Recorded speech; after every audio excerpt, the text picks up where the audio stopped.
Hello guys, get ready because in this video I'm going to show you how to fix Infinix Hot 60 cannot receive calls. So watch this video carefully and follow every step as I'm showing in video, and don't forget to subscribe the channel. So let's start the video. First of all, open settings.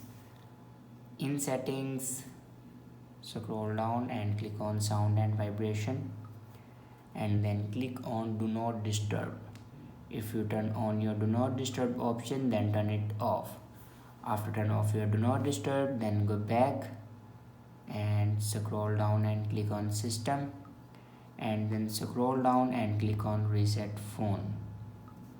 Now click on reset Wi-Fi settings. It's mean reset mobile network settings, Bluetooth settings, reset Wi-Fi settings, and it's mean reset network setting.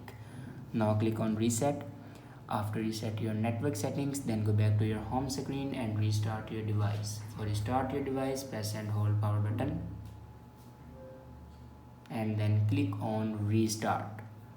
After doing these steps, your problem will be fixed. I hope this video is helpful for you. Thanks for watching.